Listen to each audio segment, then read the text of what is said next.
Hello everyone, welcome to R S English classes. तो आज हम आप लोगों के लिए लाए हैं Indian civilization and culture. Culture का समरी लाए हैं। ये बेसिकली 2 साल 2022 और 23 में भी पूछा गया था और इससे पहले भी 2011 में भी पूछा गया था। तो इस पॉइंट ऑफ व्यू से, एग्ज़ाम के पॉइंट ऑफ व्यू से, हमने सोचा कि इसका समरी किया जाए। तो चलिए शुरू करते हैं।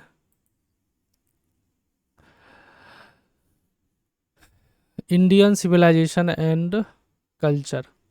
सबसे पहले इसे समझते हैं कि इंडियन सिविलाइजेशन का मतलब क्या होता है। सिविलाइजेशन का मतलब क्या होता है? सभ्यता। हमारा जो सभ्यता है वो क्या है, इसके बारे में बताया गया है। और कल्चर का मतलब होता है यहाँ का वातावरण, परंपरा। ठीक है, परंपरा। इंडियन सिविलाइजेशन एंड कल्चर, भारतीय सभ्यता या संस्कृति, इसे हम कल्चर को संस्कृति भी बोल सकते हैं।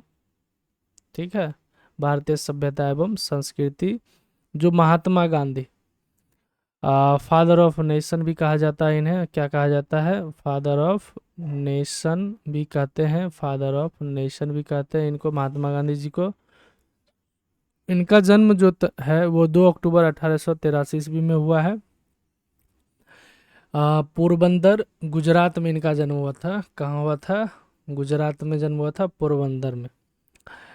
इनके फादर का नाम था मोहनदास करमचंद गांधी था। माता का नाम पुतलीबाई गांधी था। और इनके वाइफ का नाम था कस्तूरबा गांधी।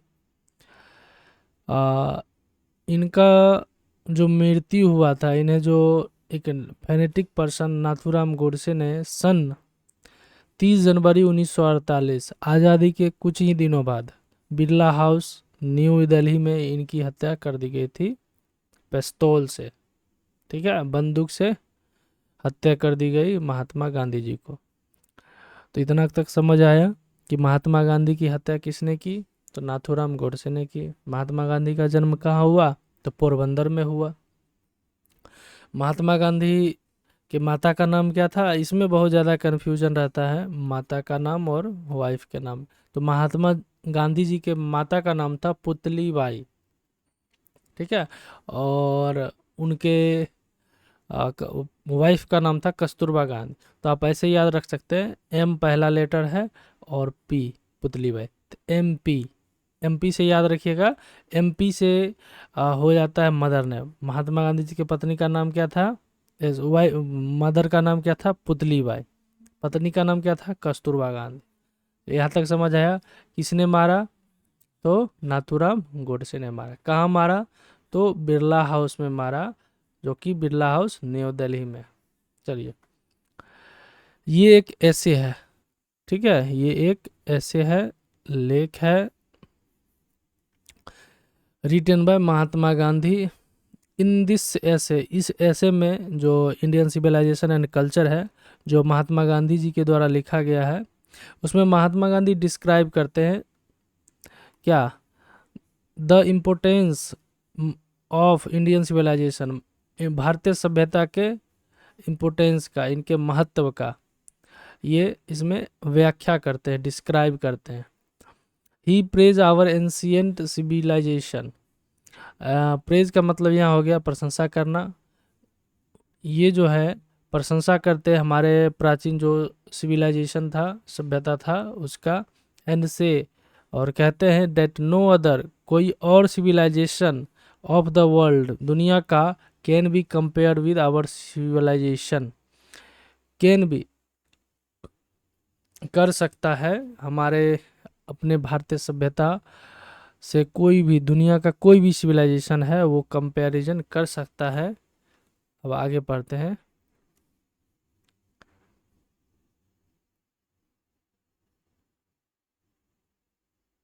आगे क्या है?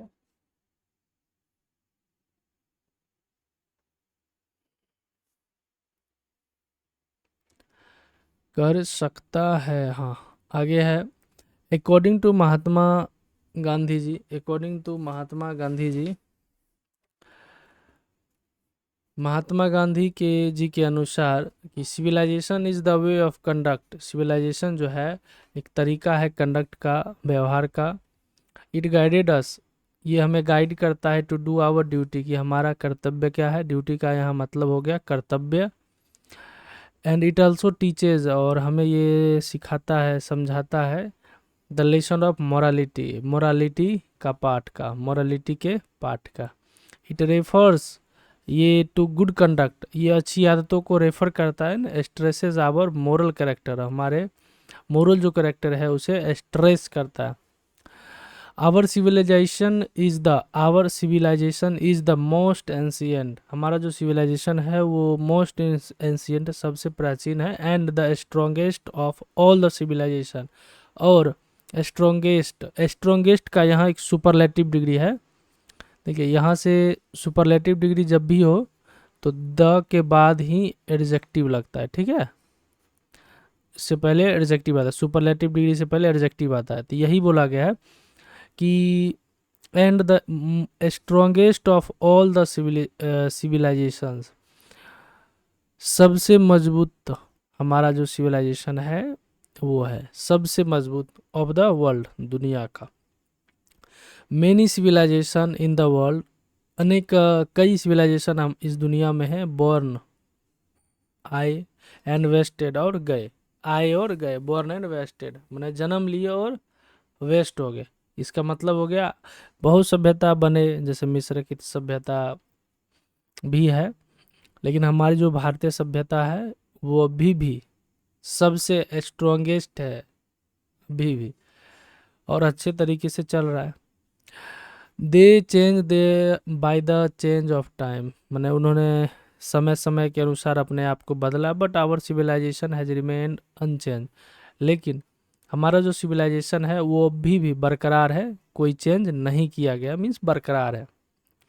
Our civilization is the only civilization in the world, our civilization, हमारा जो सिविलाइजेशन है, इज द ओनली सिविलाइजेशन, दुनिया में केवल ऐसा सिविलाइजेशन है which has not lost its glory, जो अपना ग्लोरी को नहीं खोया है, ठीक है, अपने सम्मान को नहीं खोया है। इसका ये मतलब, गांधी जी सेज दैट, गांधी जी कहते हैं कि the western civilization is inferior to the Indian civilization, western civilization जो है वो इन्फीरियर है इंडियन सिविलाइजेशन से, यहाँ पे कंपैरिजन किया गया। Because it is based on materialism, क्योंकि ये जो सभ्यता है वेस्टर्न सिविलाइजेशन, वेस्टर्न सिविलाइजेशन के बारे में बता रहा है कि ये मटेरियलिज्म एंड इमोरलिटी, ये जो है ना भौतिक पे ज़्यादा ध्यान दे रहा है, या इमोरल, मोरल जो नैतिकता है, नैतिकता है उस पे ज़्यादा फोकस नहीं किया जा रहा है। जैसे अभी तो अपने यहाँ वैसा नहीं है, लेकिन बाहर में क्या होता है कि एक से शादी किए, फिर मन भर गया, फिर जाके किसी और से शादी कर लिए, या पता भी नहीं चलता है, वहाँ ऐसा होता है भाई, कई बार ऐसा केस आया है, पता भी नहीं चलता है लड़के का पिता कौन है, एक बार में वहाँ अनेक शादी करते। तो यहाँ वहाँ जो है ना वेस्टर्न सिविलाइजेशन में मटेरियलिज्म का बढ़ावा है, वहाँ भौतिक जो है सो उस पर ज़्यादा फोकस किया जाता है, अनैतिक चीज़ पे नैतिकता का वहाँ कोई सवाल ही नहीं उठता है, ठीक है। उस हिसाब से अगर हम देखें अपने यहाँ तो बहुत ही ज़्यादा बेहतर है अभी भी। ऑन द अदर हैंड, एक और दूसरी तरफ देखें, Indian civilization is based on spiritualism, हमारा जो सभ्यता है वो स्पिरिचुअलिज्म पे आधारित है। स्पिरिचुअलिज्म, ठीक है, स्पिरिचुअलिज्म का मतलब हो जाता है जो स्पिरिचुअल है, जो बाबा वगैरह ध्यान लगाते हैं, उस पे आधारित है। एंड मोरालिटी, नैतिकता पे, मोरालिटी पे आधारित है। The intention of Indian civilization is to elevate, ठीक है, भारतीय इंटेंशन, जो हमारा भारतीय सभ्यता का इंटेंशन है, जो इरादा है वो एलिवेट करने का है द मोरल बीइंग को बढ़ाने का है। While the western civilization is to propagate, प्रचार करता है कि इमोरलिटी, अनैतिकता का प्रचार करता है वेस्टर्न सिविलाइजेशन। हमारा क्या करता है कि मोरल जो होता है उसको एलिवेट करता है, उसे बढ़ावा देता है। लेकिन वेस्टर्न कल्चर क्या करता है, वेस्टर्न सिविलाइजेशन क्या करता है कि प्रोपागेट करता है इमोरलिटी को। ठीक, तो गांधी जी कहते हैं कि mind is a restless bird, हमारा जो दिमाग है वो एक रेस्टलेस बर्ड है, बेचैन चिड़िया है, जो अभी जस्ट कुछ सोच रहे हैं, तुरंत फिर कहीं और सोचेंगे। अभी पढ़ रहे हैं, लेकिन ध्यान कहीं और चला जाएगा, तुरंत फिर खाने पे चला जाएगा, फिर सिनेमा पे चला जाएगा। मतलब ध्यान जो है अगर उसे हम काबू में नहीं करें तो ध्यान जो है कहीं ना कहीं भटकते रहेगा, फोकस रह नहीं पाता। अगर इसलिए मेडिटेशन पे बहुत ज़्यादा जोर दिया जाता है कि अपने ध्यान को अपने कंट्रोल में रखें, माइंड को। चलिए आगे पढ़ते हैं। Because it is never satisfied, क्योंकि जो हमारा मन है वो कभी संतुष्ट नहीं होता है। हमारा मन कभी है संतुष्ट नहीं होता है। हाँ, यहाँ लिखा है द मोर इट गेट्स, हम और ज़्यादा हमें मिलता है, द मोर इट वांट, और हम ज़्यादा चाहते हैं। मतलब जितना ज़्यादा मिलता है उससे और ज़्यादा हम चाहते हैं। ठीक है, एंड स्टिल रिमेन अनसेटिस्फाइड, और फिर हम असंतुष्ट रह जाते हैं।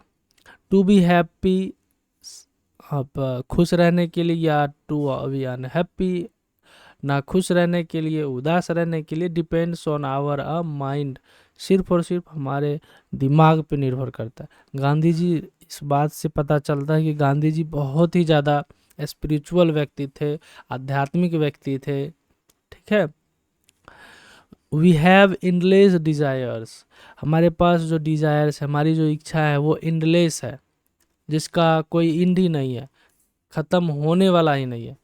सच desires make our mind restless, यहाँ पे ए होगा रेस्टलेस। इस तरह की डिजायर जो है, ऐसा डिजायर हमारे दिमाग को रेस्टलेस बनाता है।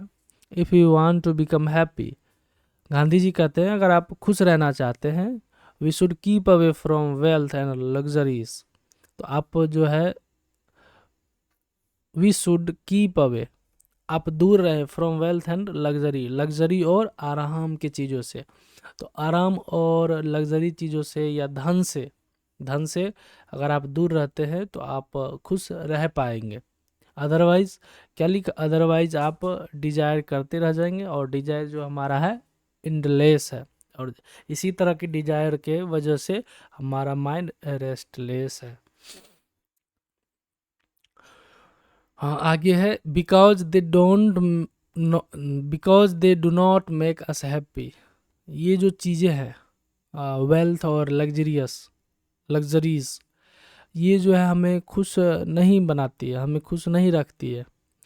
अगर खुश रखती तो देखिए, अब मेन जो रिच है may be unhappy in his palace, अपने महलों में, यहाँ पैलेस का मतलब हो गया महल, अपने महलों में भी वो अनहैप्पी रहता है।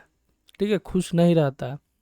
वाइल, जबकि a poor man may be happy in his cottage, और वो कोई गरीब व्यक्ति है जो अपने कॉटेज में भी बहुत ज़्यादा खुश रह सकता है या रहता है। ठीक है, 10, इस प्रकार गांधी जी का मतलब है कहने का that the civilization is the matchless, civilization जो है सो मैचलेस है, इसे एक समान नहीं बनाया जा सकता है। अलग अलग देश की अलग अलग सिविलाइजेशन है, अलग अलग कल्चर है, सभ्यता है। ही सेज, वो कहते हैं that the Indian civilization is superior, Indian civilization जो है सो सुपीरियर है to any other civilization in the world, any other civilization in the world, दुनिया के या दुनिया में जितने भी सिविलाइजेशन है उस सबसे बेहतर हमारा सिविलाइजेशन है Indian civilization. It promote moral development, ये प्रमोट करता है, ये बढ़ावा देता है मोरल डेवलपमेंट के बारे में, एंड रियल हैप्पीनेस, जो वास्तविक जो खुशी होती है उसके बारे में बताता है। इतना तक समझ आया? चलिए आगे बढ़ते हैं। अब हो गया ख़त्म। तो आप लोग इसे अब अच्छे तरीके से फिर नोट कीजिए, इसको देखिए, समझिए और फिर जाके आप एग्ज़ाम में बनाइए। अगर आपको ये वीडियो हेल्पफुल लगे किसी भी तरीके से तो आप वीडियो को शेयर कीजिए और लाइक कीजिए, और इस तरह के और ज़्यादा वीडियो देखने के लिए आप चैनल को सब्सक्राइब कीजिए। ठीक है, इससे क्या होता है, सब्सक्राइब करने या लाइक करने से हमें प्रेरणा मिलती है कि हम और ज़्यादा वीडियो बनाएं। तो थैंक यू फॉर वॉचिंग।